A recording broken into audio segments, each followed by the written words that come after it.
Assalamualaikum warahmatullahi wabarakatuh. Bertemu kembali dengan Muslim Facts.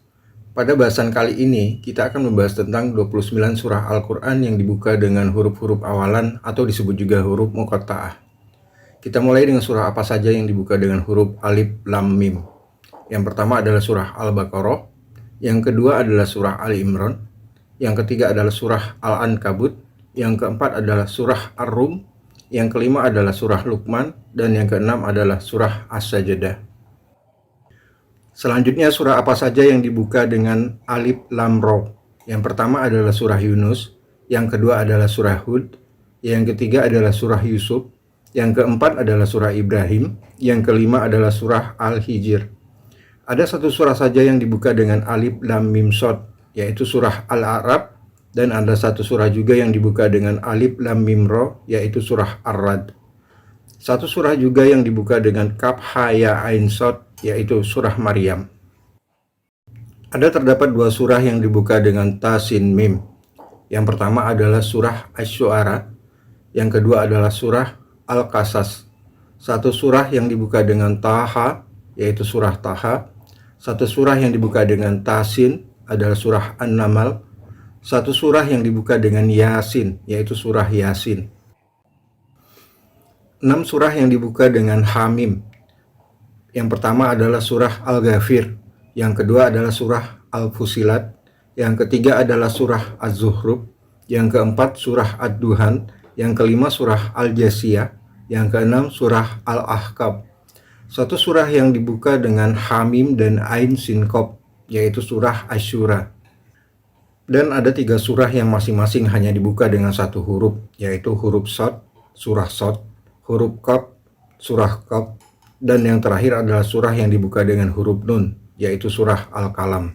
Berikut makna dan hikmahnya sebagaimana dijelaskan para mufassir dilansir dari tafsir Kemenak. Yang pertama adalah menyerahkan saja kepada Allah, dengan arti mereka tidak mau menafsirkan huruf-huruf itu. Mereka berkata, Allah saja yang mengetahui maksudnya. Mereka menggolongkan huruf-huruf itu ke dalam golongan ayat-ayat mutasyabihat. Dua adalah yang menafsirkannya. Mufassir yang menafsirkannya ini berlain-lain pula pendapat mereka. Yang pertama, ada yang berpendapat bahwa huruf-huruf itu adalah isyarat atau singkatan dari kata-kata. Umpamanya Alif Lam Mim. Maka Alif adalah singkatan dari Allah, Lam singkatan dari Jibril, dan Mim singkatan dari Muhammad. Yang berarti bahwa Al-Quran itu datangnya dari Allah, disampaikan oleh Jibril kepada Muhammad. Pada Alif Lam Mim Ra, Alif singkatan dari Ana, Lam singkatan dari Allah, dan Ra singkatan dari Ar-Rahman, yang berarti aku Allah yang Maha Pengasih.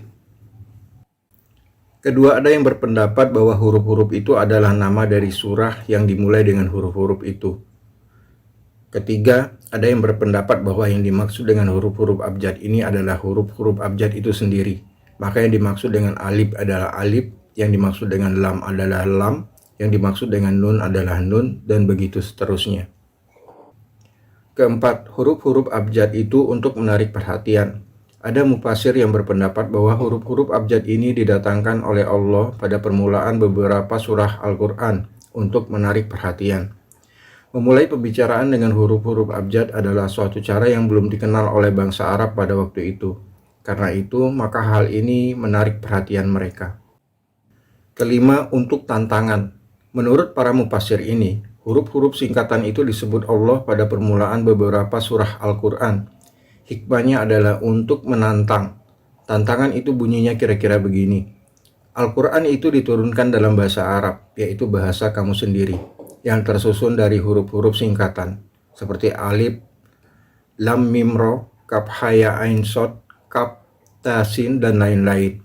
Maka kalau kamu tidak percaya bahwa Al-Quran datangnya dari Allah dan kamu mendakwakan datangnya dari Muhammad, yakni dibuat oleh Muhammad sendiri, maka cobalah kamu buat ayat-ayat yang seperti ayat Al-Quran ini. Kalau Muhammad dapat membuatnya, tentu kamu juga dapat membuatnya. Maka di sini ada penantang yaitu Allah, dan ada yang ditantang yaitu bangsa Arab, dan ada alat penantang yaitu Al-Quran. Sekalipun mereka adalah orang-orang yang fasih berbahasa Arab dan mengetahui pula seluk-beluk bahasa Arab menurut naluri mereka, karena di antara mereka itu ada pujangga-pujangga, penyair-penyair, dan ahli-ahli pidato. Namun demikian mereka tidak bisa menjawab tantangan Al-Quran dengan membuat ayat-ayat seperti Al-Quran. Ada juga di antara mereka yang memberanikan diri untuk menjawab tantangan Al-Quran dengan mencoba membuat kalimat-kalimat seperti ayat-ayat Al-Quran. Tetapi sebelum mereka ditertawakan oleh orang-orang Arab, lebih dahulu mereka telah ditertawakan oleh diri mereka sendiri. Wallahu a'lam bishawab.